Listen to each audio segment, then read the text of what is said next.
Olá, eu sou Humberto de Campos, jornalista, Serdão.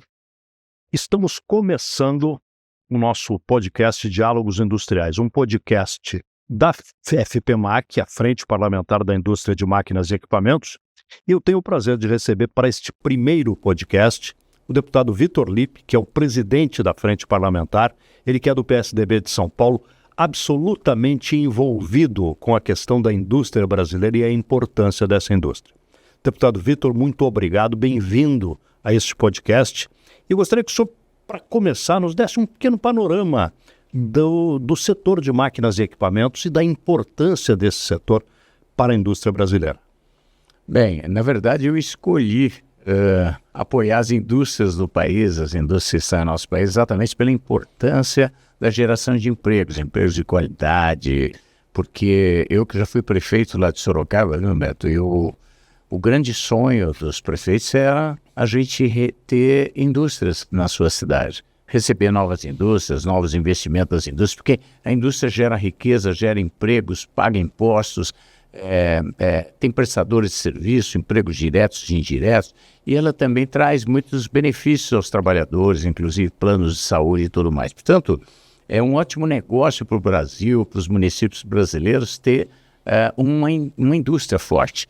E é por isso que quando eu vim para o parlamento aqui, eu resolvi abraçar as indústrias, fortalecer, trabalhar para que as indústrias pudessem crescer no Brasil, para gerar mais empregos, porque o emprego dá dignidade para as pessoas. Eu fico muito feliz quando tem um jovem, uma mulher trabalhando, as famílias têm uma renda maior, né? E tudo isso faz muito sentido para a gente oferecer mais oportunidade e qualidade de vida, de dignidade, enfim, de reduzir as desigualdades do país. Então, fortalecer e apoiar a indústria é a gente apoiar um país melhor, um país mais desenvolvido, um país com maior desenvolvimento econômico e social. E fui convidado depois para representar a ABIMAC e fiquei muito feliz com essa oportunidade, aceitei naturalmente, e tenho aprendido muito com o setor, inclusive da importância do setor de máquinas, equipamentos, né, de bens de capital, que hoje representa aí próximo de 30% da indústria nacional, exporta muito, tem muita qualidade no que faz, é estratégica porque é a indústria que faz as máquinas das indústrias, então ela é a indústria da indústria, ela é absolutamente uma área que precisa de muita tecnologia e ela leva a eficiência, ela leva a maior produtividade, a maior competitividade para o Brasil. E hoje isso representa aí mais de 400 mil empregos diretos. Se nós considerarmos diretos e indiretos, estamos falando de mais de 1 milhão de empregos aqui. E é por isso que eu estou aqui lutando para, dentro da minha atuação parlamentar no Congresso Nacional, nós temos pautas que façam sentido para fortalecer a indústria, para melhorar a competitividade das nossas indústrias em relação ao mundo, porque a gente sabe que os problemas de competitividade do Brasil não estão dentro da indústria, estão no país. As indústrias lutam muito, né? Mas o problema está no custo Brasil, que faz com que produzir no Brasil seja bem mais caro que produzir fora no Brasil. E é isso que são as pautas que a gente está aqui para trabalhar, para ajudar a ABIMAC e as outras indústrias nacionais. Até porque o salto do nosso país, que é um país, pela sua extensão com vocação agrícola, que precisa de máquinas, né, foi no momento da industrialização, não foi isso? Sem dúvida. Quando a gente fala da melhoria da produtividade no Brasil, no agronegócio, por exemplo, como você falou, muito está relacionado à qualidade da nossa indústria que fornece as máquinas, os equipamentos para o agronegócio aqui no Brasil. Então é um setor meio e estratégico para o país poder produzir mais, melhor, para gerar emprego. E não é fácil competir com o mundo, Beto. A gente sabe que nós estamos competindo com os países mais desenvolvidos, mais tecnológicos do mundo, quer seja os Estados Unidos, a Europa, os países da Europa, da Coreia, o Japão, o México, enfim, a China, né? Então não é fácil, a gente precisa estar produzindo com qualidade e ter preço. E é exatamente esse o grande desafio no Brasil. Quer dizer, melhorar sempre a tecnologia, a gente está sempre atento ao desenvolvimento tecnológico, à inovação no Brasil, mas ao mesmo tempo reduzir o custo de se produzir no Brasil. A gente sabe que a gente tem o pior sistema tributário do mundo, né? Os impostos aqui sobre os impostos sobre o emprego no Brasil são os maiores também do mundo. O custo da energia aqui no Brasil está entre os maiores do mundo, né? E nós temos os maiores juros bancários do mundo de financiamento. Então, nós temos muitas coisas que atrapalham esse nosso investidor, esse nosso empresário, a importância da indústria no Brasil. Tanto é verdade que por conta os números que nós temos que é 20% mais caro produzir no Brasil do que fora no Brasil. Então não faz às vezes muito sentido as pessoas virem de fora investir em indústria aqui para exportar para o restante do mundo, porque é mais caro produzir no Brasil. Culpa da indústria? Não, culpa do país, que precisa rever a sua legislação, as suas regras, os seus custos, né? E com isso, o que aconteceu com a indústria nos últimos 30 anos? Nós já fomos a 8ª indústria mais importante do mundo. Caímos para a 9ª, caímos para a 10ª, 11º, 12º, 13º, 14º, nós estamos em 15º. E se a gente não estiver atento para fazer as reformas que o Brasil precisa fazer, se a gente não tiver foco, se a gente não der prioridade para reduzir esse custo Brasil que penaliza as nossas indústrias, em especial que tem que competir com as indústrias que estão fora do país, nós vamos estar cada vez tendo uma indústria menos importante em relação ao mundo, ou seja, o mundo cresceu muito mais do que nós. E esse é o grande desafio, mas eu faço isso com entusiasmo, porque sei a importância da indústria, sei o quanto a indústria contribui para o desenvolvimento econômico, tecnológico e, como eu disse aqui no começo, o emprego de qualidade aqui no país. O senhor se coloca como uma pessoa importante dentro do parlamento, com esta consciência de que o parlamento tem um compromisso muito sério com esse país. Por que é tão travado e tão difícil avançar nessas modernidades que nós precisamos, deputado?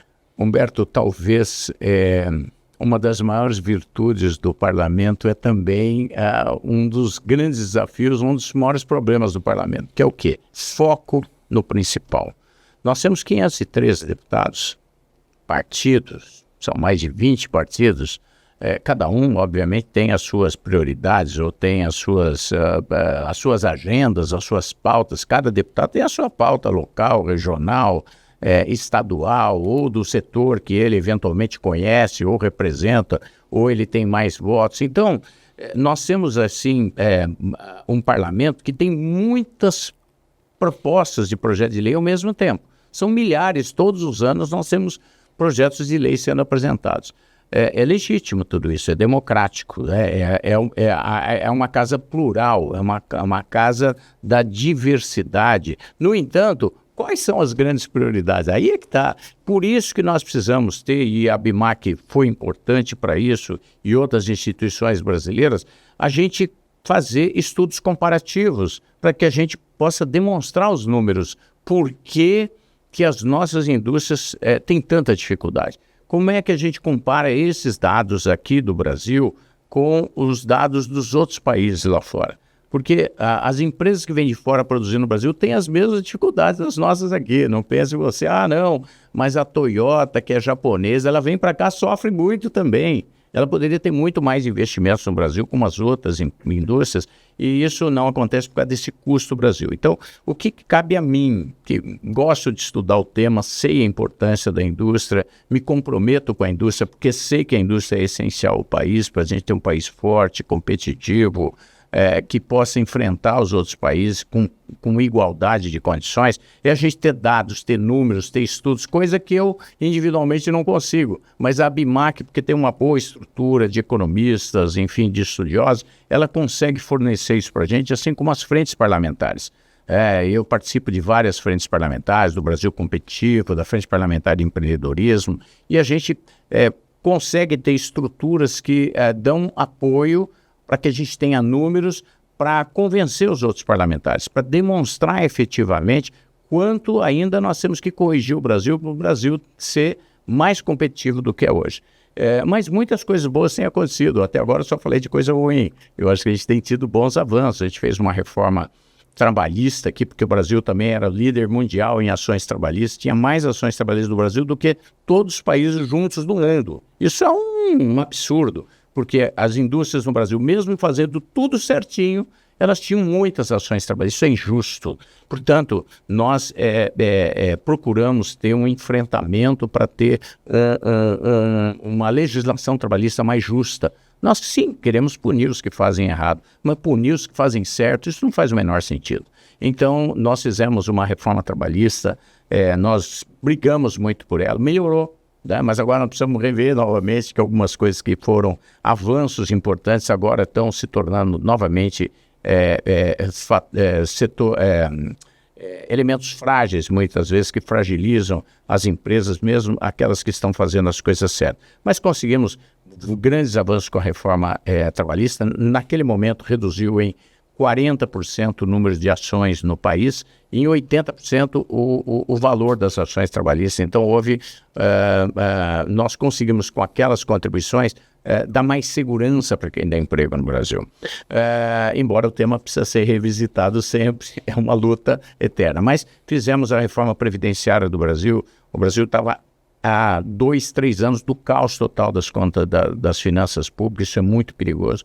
Então, nós fizemos uma mudança, aumentamos aí o tempo, né, para as pessoas se aposentarem, para ficar algo mais adequado aos tempos atuais, porque nós estamos vivendo mais, a gente tem que adequar a legislação também. Inclusive o Brasil, os outros países do mundo já tinham feito isso. O Brasil não tinha feito, porque não é fácil ter coragem de fazer isso. Você se desgasta, perde voto, se apanha nas redes sociais. Mas a gente tem consciência da responsabilidade que a gente tem que ter com o Brasil, com os temas importantes. A gente não está lá para agradar ou para ser bonzinho, a gente está lá para ser responsável com o país. Fizemos a reforma previdenciária, isso deu um fôlego aí para o Brasil, reduziu inclusive os índices naquele momento de insegurança, de incerteza, reduziu inclusive as taxas de juros naquele momento, porque isso deu mais estabilidade, mais previsibilidade. Vai precisar o tema de novo ser revisitado, mas estávamos lá. Fizemos uma outra legislação importante, que foi a nova lei de liberdade econômica, simplificou bastante coisa, facilitou principalmente para as micro, pequenas empresas do Brasil, enfim, as autorizações, as licenças e uma série de coisas. Por outro lado, nós tínhamos ainda uma importantíssima reforma para fazer, que é a reforma tributária. Essa é a mais importante. Se o sistema tributário prejudica o Brasil, para as indústrias isso é um elemento quase letal. Ela é extremamente prejudicial. E o Brasil foi considerado pelo Banco Mundial o 184 pior sistema tributário do mundo. Imagina, entre 190 países. Os outros países são países desconhecidos da África, da Índia e tal, então da Ásia. Então nós tínhamos esse compromisso, 40 anos, enfrentamos isso, lutamos muito, foram 3 anos de luta intensa, para mostrar, demonstrar, porque ninguém quer mudar, as pessoas têm medo de mudança e a gente precisava mudar. Não é para aumentar a arrecadação, como falam, não. É para melhorar o ambiente competitivo do Brasil, é para reduzir o custo do Brasil, é para dar uma condição melhor para quem investe no Brasil, para quem emprega no Brasil, para quem está aqui para exportar para fora do Brasil. Eu acho que isso foi uma grande conquista e a maioria das pessoas não tem ainda ideia de quanto isso vai ajudar o Brasil. E as indústrias e outros setores do Brasil, obviamente, a economia brasileira, eu tenho convicção que nós, que sempre crescemos abaixo da média do mundo, com a reforma tributária, naturalmente que ela tem agora alguns anos aí para entrar em vigência, não foi fácil, ele tem que fazer acordo com todos os governadores, com investidores que por conta da guerra fiscal foram para outros estados, precisavam amortizar esses investimentos. Então, nós tivemos que fazer uma transição um pouco mais longa do que nós gostaríamos. Mas nós conseguimos fazer o acordo e nós estamos no caminho certo para trazer agora um IVA, que é o padrão mundial, que está hoje em praticamente 90% dos países do mundo, com um padrão europeu, mas com muito mais tecnologia. Então, eu estou muito entusiasmado, porque as indústrias vão viver novos tempos assim que a reforma tributária já estiver totalmente implantada, aí, que a gente tem mais 5, 6 anos aí pela frente. Eu ia comentar com o senhor que a reforma tributária brasileira veio exatamente no momento da tecnologia. E se ela for agregada à tecnologia, vai dar certo. É bem possível, Humberto, e nós estamos convencidos disso, que o Brasil vai deixar de ser o pior sistema tributário do mundo para ser o mais moderno do mundo. E é disruptivo, porque possivelmente nós vamos conseguir implantar aqui uma forma de pagar o imposto que não existe no mundo ainda, que a gente chama de split payment. Ou seja, você vai pagar, na hora que você vai comprar alguma coisa, ele já vai fazer o cálculo automático do imposto.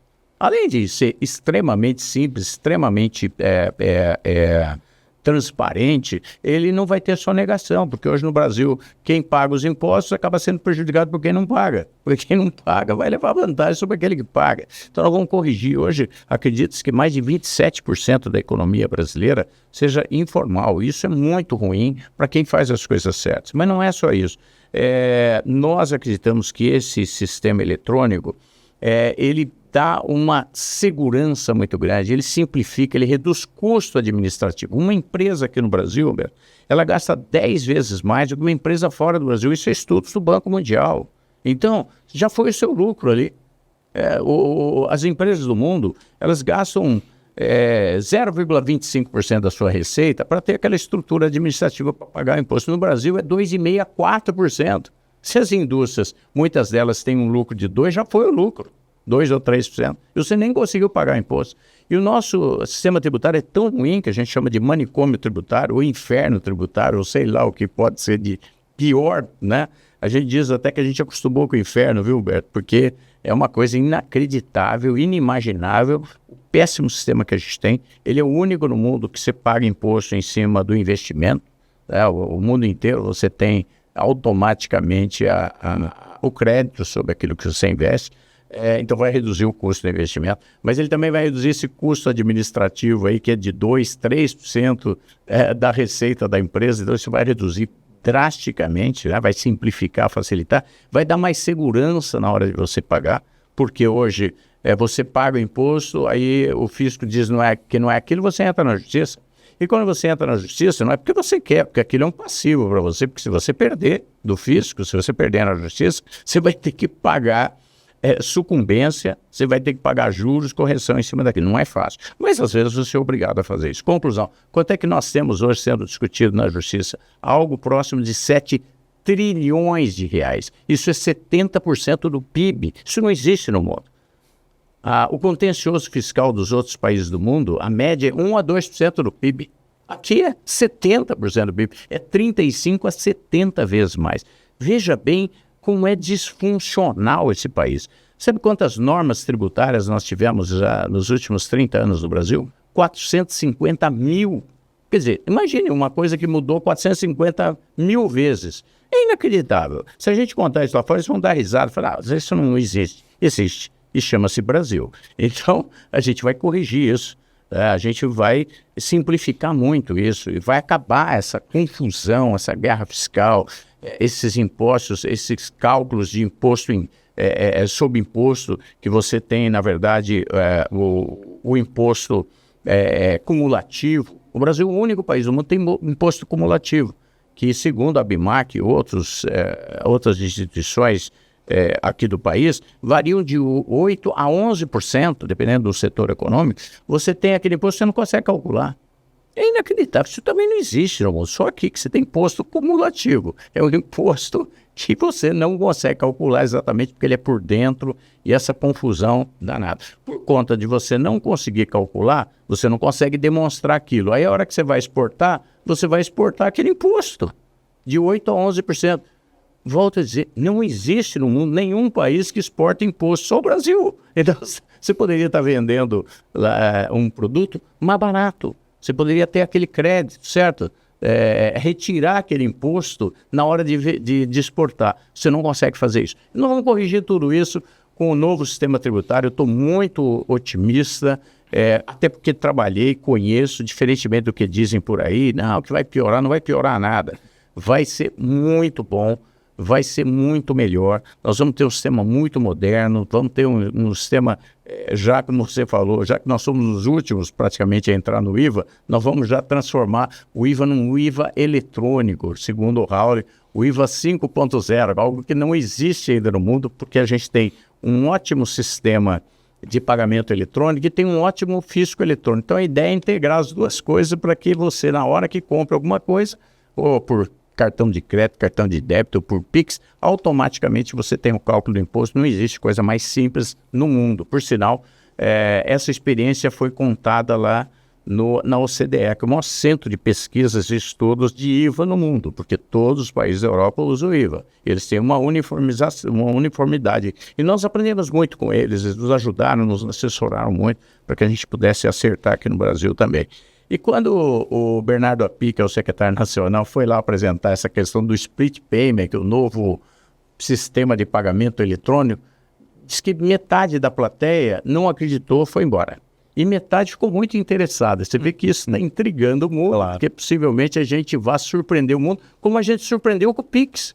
O Pix é uma invenção nacional, não existe no mundo. E eles estão com dificuldade de acreditar que aqui a gente paga até mendigo com o Pix. Então, o Brasil tem essas coisas. Se a gente está atrasado em algumas coisas, a gente tem algumas coisas que poderão nos ajudar muito. E a gente espera entregar. Já entregamos, obviamente, a legislação, mas que o governo agora possa criar um programa nacional integrando todas as empresas, as indústrias brasileiras, e a gente tenha uma uniformidade de legislação, uma uniformidade de fiscalização. Essa é a ideia, simplificar o Brasil. Ter um Brasil mais moderno, mais simples, com menor custo, com mais segurança, mais previsibilidade e mais. Vai reduzir o imposto sobre os produtos produzidos no Brasil. Os produtos industrializados, em média, aqui no Brasil, tem um imposto próximo de 35%, 40%, chegando a 44%. Quando você vai comprar um sapato, uma calça jeans, um carro, uma peça, um pneu, etc. Isso vai cair para 26,5%, está lá escrito na legislação. Lógico que vai ter que adequar alguma coisa ainda, mas vai ser bem melhor. Se hoje o consumidor paga 40 e vai pagar 26,5, e vai ser muito bom para a indústria brasileira. Por quê? Porque nós vamos enfrentar melhor aquilo que vem da China ou dos outros países. A gente vai ter um custo final para o consumidor menor do que é hoje. Então, eu estou muito convencido de que nós temos motivos para a gente estar acreditando, né?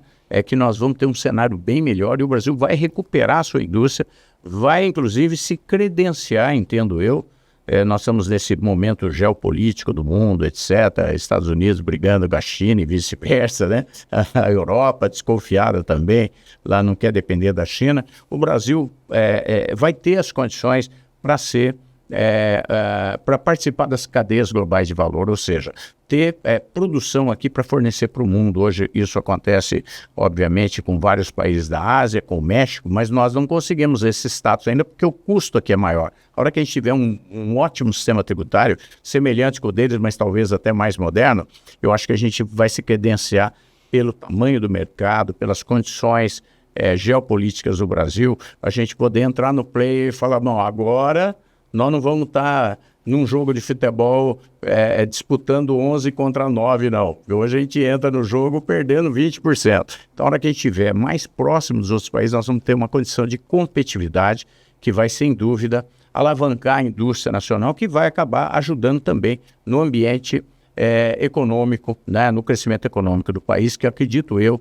até que, enfim, vai começar a ser acima da média do mundo, que é onde a gente já deveria estar. Uma frente parlamentar, deputado Lippe, ela trabalha parlamentarmente, quer dizer, a função de vocês parlamentares é criar leis. Eu estava outro dia no seu gabinete e vi na parede uma lista enorme. Então, é uma legislação que já está andando e que o senhor está interessado nela, deve ter, obviamente, algumas prioridades, mas eu queria lhe fazer uma outra pergunta. O Brasil não carece de políticas públicas, quer dizer, coisas que venham do governo para auxiliar um pouco mais os setores que fazem o país subir? Como é que o político tem que agir nesse caso? Eu concordo com você. Por sinal, conversando com os japoneses da JICA, que é uma instituição que faz financiamento internacional, ele falou para mim, se Brasil aprender a fazer planejamento, difícil para o Japão. O que ele quis dizer é que o Brasil é um lugar de oportunidades, é um país com um mercado muito forte, né? Com um país muito populoso, com muitas vantagens comparativas, mas se a gente conseguir se organizar melhor, planejar mais, ter políticas de Estado, né? Ter uma visão mais estratégica do país, isso reposiciona o Brasil. Aí sim dá para a gente enfrentar, porque o pessoal, na verdade, acaba planejando muito mais. Eu sou um grande entusiasta do planejamento estratégico. Eu acho que falta essa cultura aqui no país do planejamento estratégico, tanto dos governos estaduais, do governo federal, porque o planejamento, principalmente para definir políticas de Estado, ele pode dar uma perenidade maior. Em vez da gente ficar pensando na próxima eleição, a gente pensar na próxima geração. Que é assim, as mudanças não são imediatas e nem devem ser imediatistas. Nós precisamos trabalhar com áreas estratégicas que reposicionam o Brasil. E volto a dizer, é uma pena que o Brasil tenha ficado para trás do mundo, porque a desigualdade ainda social no Brasil é muito grande. A gente poderia ter um país muito melhor. Só aqui é o celeiro realmente de alimentos do mundo. Nós temos o país que é o segundo em minério do mundo, é o primeiro em água isolado, né? Nós temos um percentual grande da água do mundo está aqui. Nós temos também a maior área agricultável, nós não temos problemas de fronteira, não temos guerras, não temos problemas étnicos internos. Quer dizer, a gente tem tudo, né, para ter um país que consiga competir em pé de igualdade. Mas para isso nós precisamos melhorar a qualidade da educação. Eu acho que essa é a maior dívida da sociedade brasileira com as nossas crianças, com os nossos jovens. Nós estamos abaixo da média do mundo na qualidade da capacitação das nossas crianças, dos nossos jovens, da educação. Mas aí nós temos uma grande oportunidade, porque está chegando a banda larga de velocidade em todas as escolas. Daqui 2 anos nós vamos ter 120 mil escolas. Agora estamos lutando e pressionando o governo para ter conteúdo, né, pedagógico, quer dizer, ter já educação em meio digital. Porque não adianta nada você ter banda larga de qualidade e o cara continuar com o livrinho ali. Não, ele já é da era digital. Então, dá para a gente dar um cavalo de pau aí e, através da tecnologia, criar um programa muito moderno, muito avançado, tecnológico, em meio digital, que as crianças vão aprender brincando. De jogar, de gamificação, fazendo desafios, quer dizer, sendo autodidata, tendo tablet lá para final de semana, inclusive com desafios, com curiosidade, elas poderem aprender muito mais. Então, essa é uma grande oportunidade do Brasil, a gente já está pegando o pé nisso. A segunda questão, né, para o desenvolvimento do país, quer dizer, primeiro, capital humano. A outra questão importante, a qualificação profissional. Diferentemente do mundo, na Europa, por exemplo, o ensino médio profissionalizante é superior a 40% dos jovens saem já com uma profissão do ensino médio. Aqui no Brasil é 9% só. Nós somos muito abaixo do mundo. E o nosso jovem sai do ensino médio sem saber como trabalhar. Ele não tem uma profissão e o mercado precisa muito disso. Então, a gente prepara os nossos jovens para o curso superior, sendo que 20 e poucos % só vão chegar lá. E às vezes chegam e não conseguem emprego. A gente está faltando técnico no Brasil. E a gente não forma técnico. Então, nós precisamos também ampliar o ensino técnico profissionalizante. Por outro lado, melhorar o ambiente de negócio. Eu acho que isso está acontecendo. Estamos fortalecendo bastante o BNDES, que está com mais recursos. Criamos agora a letra de crédito de desenvolvimento, que é uma letra de crédito como é do setor imobiliário, como é do agro, que hoje alavanca centenas de bilhões de reais. Isso vai acontecer também para o financiamento da indústria e do desenvolvimento tecnológico do Brasil. Então, estamos criando uma nova, aprovamos na Câmara, isso está, obviamente, em andamento, mas nós vamos ter aí um financiamento muito melhor. Conseguimos aprovar também, entre as coisas boas para melhorar o ambiente de negócio no Brasil, aprovamos que os recursos para a área de pesquisa e inovação não são mais as taxas Selic, que são as mais elevadas do mundo, mas é uma taxa referencial, ou seja, é praticamente só a correção dos juros, né? Então, é um valor muito mais acessível. Isso está criando um interesse muito maior das empresas e instituições brasileiras de investir em tecnologia e inovação, que é essencial. Estamos trabalhando muito para que haja, com a nova Indústria Brasil, que, entendo, ela está muito conectada, junto com o Conselho Nacional da Indústria, que vem levando contribuições, nós estamos melhorando uma série de ambientes, inclusive agora, que é muito importante, não só beneficia a BIMAC, mas beneficia todas as indústrias brasileiras, todos os setores, que é a questão da depreciação acelerada, certo? Que em vez de você poder abater aquela depreciação daquele equipamento em 10, 15 anos, agora é em 2 anos. Naturalmente, nós precisamos aumentar o recurso, mas começou, tá bom? É 1,5 bi aí por ano, foi o ano passado, esse ano que vem, 1,5 bi por ano já está ajudando. Vamos lutar para a gente ampliar esses recursos. Enfim, tem uma série de coisas boas acontecendo. Isso nos traz a convicção que nós estamos no caminho certo na questão do ambiente de negócio. Temos ainda as taxas de juros, nós precisamos continuar brigando, que isso é muito ruim para o Brasil. Era a minha próxima pergunta. Como é que essas taxas de juros atrapalham o país? Porque me parece, deputado, que há uma cultura brasileira de que o juro é necessário. Ele é necessário porque senão o governo não se financia.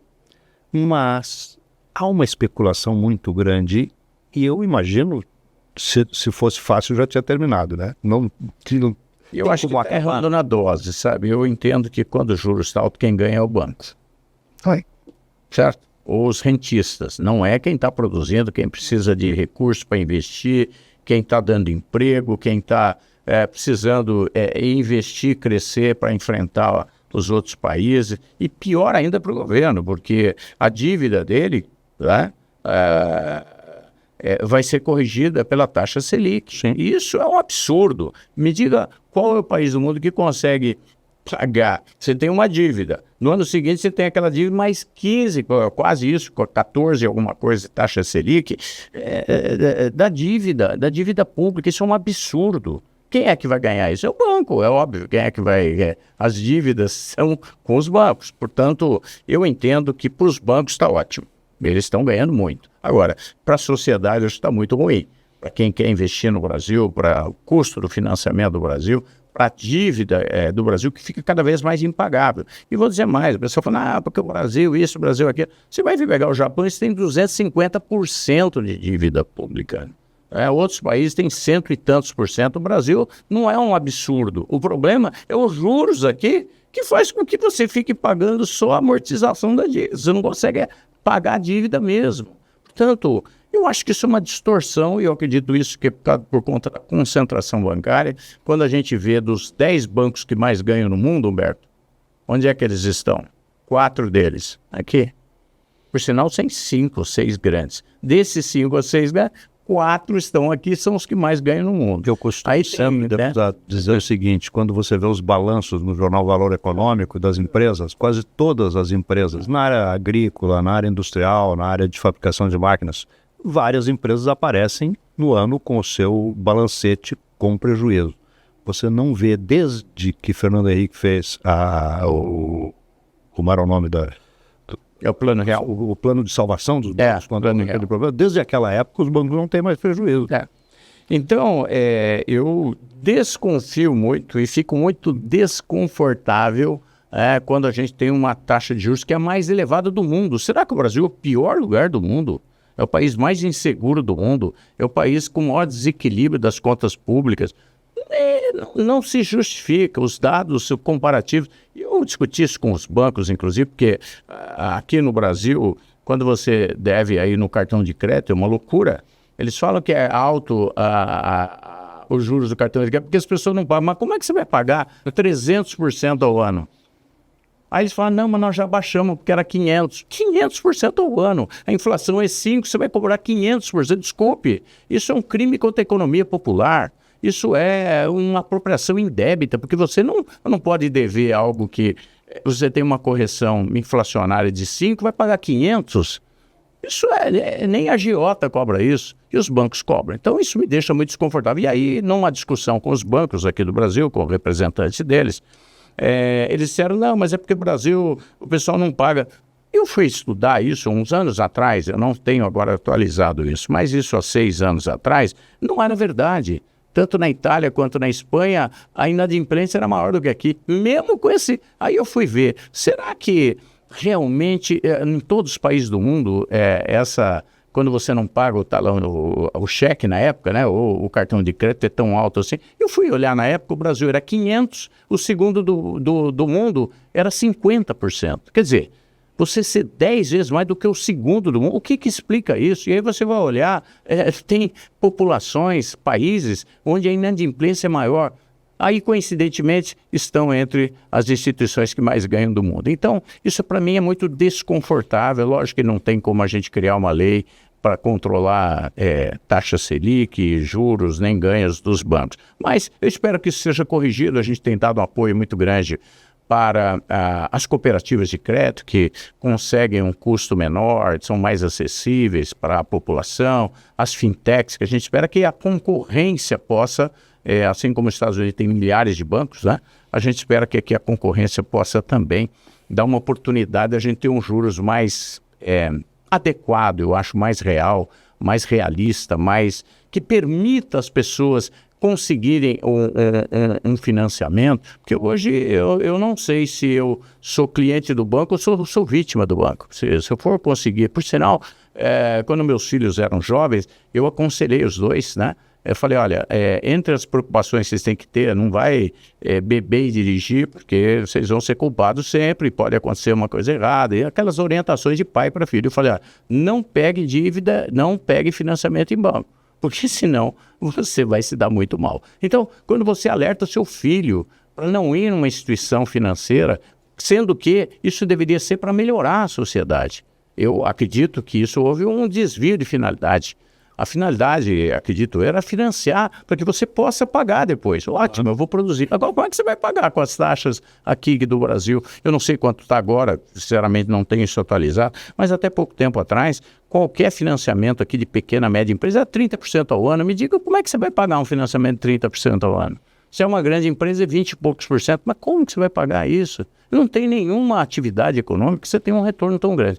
Isso me desconforta muito, até desculpe a minha emoção, mas é porque eu acredito tanto no Brasil, e quem acredita no Brasil acredita nas pessoas. E eu me sinto muito desconfortável com o que acontece aqui com os bancos no país. Então, que tiver o meu alcance, e que for legal, obviamente, né? Fora as críticas eu já estou fazendo, né? Mas temos outras questões importantes que, além dessa questão dos juros muito elevados, a gente vai... nós estamos procurando dar todo o apoio para ampliar os recursos de pesquisa e inovação. Nós estamos num momento, uma era digital, as empresas precisam serem digitalizadas, ao mesmo tempo você precisa de pessoas que trabalham na área de TI, né? E está faltando isso, né? Então há um esforço do governo aí com um programa que hoje acho que está capacitando aí mais 50 mil empresas no Brasil de digitalização, né, junto com o Sebrae, com a Embrapi e outras instituições, no sentido de apoiá-las na digitalização. A gente sabe que a digitalização melhora em 20%, às vezes 25% a produtividade. Isso é essencial, porque quem não fizer vai ficar para trás e vai perder para quem modernizou as suas empresas, né? Então nós precisamos digitalizar o Brasil, acho que há um movimento nesse sentido. Estamos lutando muito para ampliar aqui a produção de semicondutores no Brasil. Até eu sou autor da lei aí de apoio aos semicondutores aqui no país. Enfim, a gente tem uma série de agendas boas, né? Eu não sou pessimista com o Brasil, não.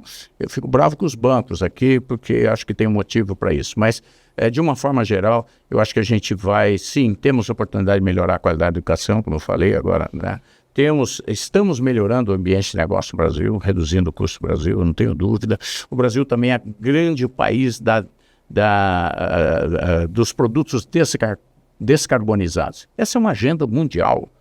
Nós estamos sofrendo aí as consequências do aquecimento global, tá? E que são cada vez mais graves, e se a gente não tiver consciência disso, nós teremos um futuro incerto, né? Com muitos problemas. Inclusive na produção de alimentos e etc., um desequilíbrio ambiental muito grande, muito mais tragédias climáticas, né? Então nós precisamos ter essa responsabilidade. E o Brasil é hoje o país com a melhor condição de fazer isso, né? Nós temos, por sinal, acho que é o único país que tem hoje condição de fazer uma produção de baixo carbono. Então estou muito motivado com isso. Nós aprovamos várias leis ambientais, de transição energética, combustíveis do futuro, hidrogênio verde, né, hidrogênio de baixo carbono, a questão da crédito de carbono, enfim. Nós tivemos uma produção legislativa muito rica né, de apoio a essa pauta ambiental, essa pauta das economias de baixo carbono aqui no país. Então tem mais coisa boa acontecendo do que problema, a verdade é essa. Ainda a gente vê um mau humor de muita gente, talvez porque não tenha, às vezes, as informações das pautas positivas que estão acontecendo. Mas eu sou otimista com o Brasil, acho que tem muita coisa boa acontecendo. A gente não pode descontinuar isso, acho que tem que dar continuidade a esse esforço do governo e do parlamento, inclusive ouvindo, debatendo, sendo uma casa de debates, uma casa de aprendizado, uma casa que permite a integração com o conhecimento técnico para a gente fazer uma legislação. Estamos numa democracia. A democracia, as leis são essenciais. A gente está procurando fazer a nossa parte. Deputado Lippe, fiquei extremamente satisfeito em ouvi-lo aqui. Eu gosto sempre de terminar as minhas conversas, as minhas entrevistas, pedindo sempre o que eu chamo de um conselho do especialista. E o senhor estava nos dizendo no começo que o senhor contou com a ABMAC, que ela foi fundamental para que a frente conseguisse avançar. Outras entidades deveriam fazer parte da FPMAC, de ajudar os parlamentares, cobrar essas coisas. No seu conselho final, o que o senhor diria a esse respeito da atuação política, digamos, de fora, não só daqueles que estão lá para votar? Pois é, eu acho que ainda existe um certo preconceito, né, contra a política, os políticos, né, porque eles só falam mal. Se um político consegue alguma coisa, um hospital, melhorar uma política pública, consegue melhorar a educação, isso não vai aparecer no jornal, nem vai ser destaque. O destaque é quando, às vezes, tem um corrupto, tem um desvio de conduta, tem uma polêmica muito ruim. Então, as pessoas acabam achando que a política é um lugar de gente ruim. Não é, ao contrário. A gente precisa ter as melhores pessoas na política. Os empresários, os investidores, as pessoas de sucesso profissional, as pessoas com talento, as pessoas que gostam de ciência e tecnologia, que gostam de empreender, elas deveriam participar da política também. Então, é importante que haja uma integração entre a sociedade e o Congresso Nacional. O Congresso Nacional, como eu falei, a virtude dele é ele ser uma casa da democracia, da representação de todos os brasileiros. Então é importante que a gente aproveite isso, não para pedir favores pessoais lá, mas levar pautas que interessam ao Brasil, aos setores econômicos, aqueles que produzem, que geram emprego.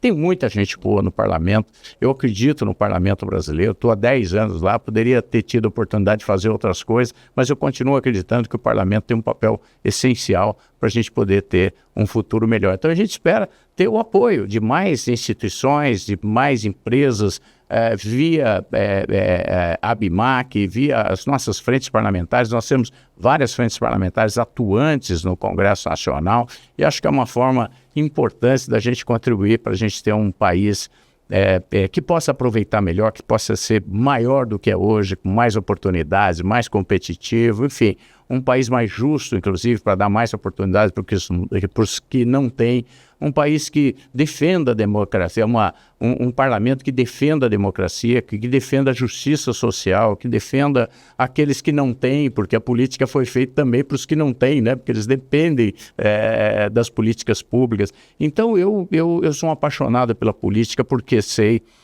que a política define o futuro de uma nação. Então vamos participar da política, vamos prestigiar a política, vamos conhecer melhor quem está lá na política, vamos levar sugestões, vamos cobrar dos políticos. Eu acho que essa participação é uma participação cidadã.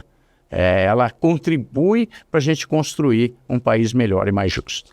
Deputado Vitor Lippe, muito, muito obrigado por participar deste podcast, desse nosso primeiro Diálogos Industriais da FPMAC, da ABMAC e de todo o Brasil. Até uma outra oportunidade.